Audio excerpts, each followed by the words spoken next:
अस्सलामु अलैकुम वरहमतुल्लाहि वबरकातुहू। आइए आज हम आपको आपके उन तमाम सवालात के जवाबात देते हैं जो आप अक्सर हमसे व्हाट्सएप पर पूछते हैं या फिर कमेंट्स में पूछते हैं। आपका कोई सवाल है, आप दोनों में से किसी जगह पर भी सवाल अपना पूछ सकते हैं। इंशाल्लाह मैं कोशिश करूँगा आपको जवाब देने की। ये सवाल और जवाब की वीडियो नंबर 7 है, 7 नंबर वीडियो है। इंशाल्लाह तमाम सवालात तो बहुत ज़्यादा होते हैं, काफ़ी तादाद में, लेकिन मैं चंद सवालात आपके सामने रखता हूँ जो बहुत ज़्यादा पूछे जाते हैं। नंबर 1, ख्वाब के अंदर सांप देखना, इसकी ताबीर क्या है? देखिए, ख्वाब में सांप देखने की मुख्तलिफ सूरतें होती हैं। कैसे रंग का देखा है, क्या उसने आपको नुकसान पहुँचाया कि नहीं पहुँचाया? सिंपल ख्वाब की ताबीर बताता हूँ। ख्वाब में सांप देखना गोया के दुश्मन को देखना है। अगर सांप आपको नुकसान पहुँचाता है, गोया के दुश्मन आपको नुकसान पहुँचा रहा है। सांप आपको देखकर भाग गया, इसका मतलब है आपने दुश्मन पर गलबा पा लिया है। आपने सांप को मार दिया है, तो इसका मतलब है आपने दुश्मन से अल्लाह ताला आपकी हिफाजत फरमाएंगे। अगर सांप आपको काट लेता है तो दुश्मन आपको नुकसान पहुँचाएगा, तो दुश्मन की तरफ इशारा है। आपको चाहिए, अगर ज़िंदगी के अंदर कोई ऐसा दुश्मन है तो आप उससे बदला ना लीजिए, लेकिन दुआ का एहतमाम कीजिए। सुबह शाम दुआओं का एहतमाम कीजिए। अगर आप कारोबारी शख्स हैं, कोई आप में ऐसा बंदा है, हो सकता है आपको नुकसान पहुँचा रहा हो, तो थोड़ा-सा ध्यान से रहिए और अल्लाह ताला से दुआ भी माँगते रहिए और इसके साथ-साथ सदका खैरात भी करते रहिए। इसी ज़िम्मन में एक बात आपसे करना चाहता हूँ। तो आप, मुझे उम्मीद है कि मेरी बात को ज़रा ध्यान से सुनेंगे। हमारा एक अल्हम्दुलिल्लाह मदरसा है, मदरसे के लिए हमें जगह दरकार है। मस्जिद और मदरसे के लिए अगर कोई शख्स ताउन करना चाहता है या तहकीक करना चाहता है तो प्लीज़ हमसे रब्ता कर सकता है। ये एक अल्लाह ताला के साथ तिजारत है। इंशाअल्लाह इसका अजर आपको अल्लाह ताला की ज़ात खुद ही देगी। ठीक है? तो ये तिजारत करिए अल्लाह ताला के साथ और क़यामत तक इंशाअल्लाहुल अज़ीज़ आपको इसका सवाब मिलता रहेगा, क्योंकि मस्जिद और मदरसा गिरता नहीं है, हमेशा कायम रहता है। तो बड़ी अशद ज़रूरत है, आप में से कोई भी ताउन करना चाहे तो मेहरबानी फरमाकर हमारे साथ ताउन ज़रूर करें। अच्छा, अगला दूसरा जो मसला है वो शौहर के तलाक के बारे में है, कि शौहर अगर तलाक ना दे तो बीवी अदालती खुला के ज़रिए, यानी कि अदालत से खुला लेकर, क्या वो जो सर अदालत से खुला लेकर वो दूसरे शौहर से निकाह कर सकती है और उसकी इद्दत क्या है? ये मसला है। अगर शौहर तलाक ना दे तो उससे कहो भाई मुझे खुला दे दो। खुला क्या होता है? भाई मैंने तुम यानी कि तुम्हारा जो हक महर है मैंने वो उसको माफ़ किया और मेरी जान छोड़ दो।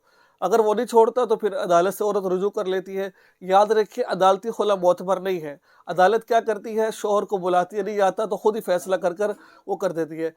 शौहर की अदालत, जो शौहर का जो है ना, वो ज़रूरी होता है। शौहर जब तक तलाक नहीं देता उस वक़्त तक आपकी तलाक वाक़ा नहीं होगी। तो किसी सूरत में बड़ों को बिठाकर, छोटों को बिठाकर शौहर को राज़ी कीजिए, फिर उससे तलाक लीजिए, उससे उससे वो जो हक में उसको माफ़ कर दीजिए। दूसरी बात रही उसकी इद्दत क्या होती है। खुला से जो तलाक वाक़या होती है वो तलाक़ बाइना वाक़या होती है। तलाक़ बाइना का मतलब क्या होता है? देखिए, बात जो खुला होता है उसमें पेपर को देखा जाता है, उसमें कितनी तलाक़ें लिखी हुई है, 1, 2, 3। अगर 3 तलाक़ें लिखी और शौहर ने साइन कर दिया है, 3 तलाक़ें वाक़ हो चुकी है। अगर शौहर ने 1 तलाक, अमूमन 1 तलाक लिखी होती है खुला के अंदर, और 1 तलाक जो हो जाती है उसके बाद इद्दत के अंदर अगर औरत को हैज़ आता है तो 3 माहवारी है, अगर हैज़ नहीं आता तो फिर 3 महीने है। इद्दत के अंदर अगर वो शौहर से मिलना चाहे तो दोबारा निकाह कर सकती है।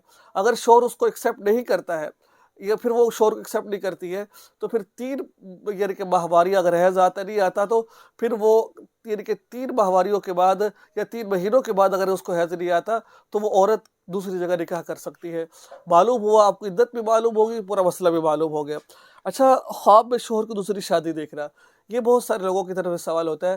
ख्वाब के अंदर शौहर की दूसरी शादी देखना, देखिए अक्सर ख़वातीन क्या होती है, अपने शौहरों पर शक करती है। ठीक है? और बाज़ दफ़ा शौहर कह देता है कि भाई आप मेरे हुकूक अदा नहीं कर रही, मैंने दूसरी शादी कर रही है। अब हर वक़्त बीवी बाज़ दफ़ा शक की मूड में होती है, कहीं मेरा शौहर दूसरी शादी ना कर ले, दूसरी शादी ना कर ले। अब इसी चक्कर में वो हमारी बहन होती है, वो शक में पड़ जाती है और बाज़ दफ़ा जो ये मामला होता है वो ख्वाब में आ जाता है। ख्वाब ज़रूरी नहीं है कि आपको सच्चा ख्वाब आए। बाज़ दफ़ा इंसान सुबह से शाम तक जो अमल कर रहा होता है वो ख्वाब में आ जाता है। अगर ऐसी बात है, यानी कि आप शौहर की दूसरी शादी के लिए परेशान है, वो आपसे कहता है, तो फिर ये शैतान की तरफ से आपको परेशान किया जा रहा है। बस आपको चाहिए अपने शौहर का हुकूक अदा करें और टेंशन ना लें। اور اگر کر بھی لے گا تو کوئی ایسا مسئلہ نہیں ہے، اس کا حق بنتا ہے، لیکن آپ اس کے حقوق ادا کیے، اس کو جو بھی تمنا ہے، جو اس کی آرزو اس کو پورے کیجیے۔ جب اس کو ایک چیز مل رہی ہے تو کیا ضرورت ہے اس کو دوسری جگہ جانے کی اس کو، ٹھیک ہے؟ تو یہ ہے۔ اگر ایسا مسئلہ نہیں ہے، آپ سوچتی بھی نہیں ہے، حقوق بھی ادا کریں، پھر بھی خواب آ رہا ہے، تو پھر پریشان نہ ہو، کوئی ایسا مسئلہ نہیں ہے، اللہ تعالیٰ آپ کے لیے آسانی پیدا فرمائیں گے، ٹھیک ہے؟ اچھا، تیسرے نمبر پر چوتھے نمبر پر کیا مسئلہ ہے؟ اچھا، جس کمرے میں بچے سو رہے ہو، اس کمرے میں ہم بستری کرنا کیسا ہے؟ یاد رکھیے، جس کمرے میں بچے سو رہے ہوتے ہیں اس کمرے میں ہم بستری کرنا جائز تو ہے، جائز ناجائز کی بات نہیں ہے۔ میں آپ کو سچی بات بتا رہا ہوں، مجھے ایک نوجوان بہن تھی، انہوں نے کہا کہ میرے پاس ایک نہیں سینکڑوں ایسے میسیجز موصول ہوتے ہیں، وہ کہتی مولانا صاحب، میرے والدین کیونکہ ایک کمرے میں ہوتے ہیں، میں جوان ہوں، تو میرے والدین کیا کرتے ہیں، رات کو جب ازواجی تعلق قائم کریں تو ان کی عجیب عجیب قسم کی آوازیں آ رہی ہوتی ہیں، تو اس وقت غالباً اس نے مجھے یہ کہا تھا کہ میں اپنے آپ پہ، مجھے بھی شہوت آ رہی ہوتی ہے اور میں اپنے غالباً ہاتھ سے انگلی سے اپنے آپ کو ڈسچارج کر لیتی ہوں، اس طریقے سے اسے بتایا۔ اور یاد رکھیے کہ جو بچہ ہوتا ہے نا، بظاہر تو وہ بچہ نظر آ رہا ہوتا ہے، چھوٹی سی عمر ہے، 2-3 سال کا ہے، سال کا ہے، لیکن جو بچے کا جو ذہن ہوتا ہے نا، کہتے ہیں نا کہ بچپن کی یاد 55 سال تک رہتی ہے، تو بچے کا ذہن بڑا تیز ہوتا ہے، چاہے کہ وہ بول نہیں پاتا لیکن وہ ساری باتیں سمجھ رہا ہوتا ہے۔ تو کبھی بھی جس کمرے میں بچے سو رہے ہو تو اس کمرے میں ہم بستری نہیں کریں، جائز ناجائز کی بات نہیں کر رہا، میں ایک ادب کی بات کر رہا ہوں، ٹھیک ہے؟ کل کو جو سر یہ بچے آپ کو جو سر یہ ان کے ذہن میں بات ہو کہ میرے والدین ایسے کرتے ہیں، کوشش کریں کہ یا جس کمرے بچے سو رہے وہ اس کمرے میں نہ کریں، دوسرے کمرے کوئی ایک الگ جگہ مختص کر لیں جہاں پر ہم بستری کریں، تاکہ بچوں کو کسی قسم کا آپ کے جو عمل کرنے کا وہ نہ پتہ چلے وہ۔ تو یہ تھی آج کی ویڈیو جو میں نے آپ کے سامنے بیان کی ہے، امید ہے کہ آپ کو تمام باتیں سمجھ آئی ہوگی۔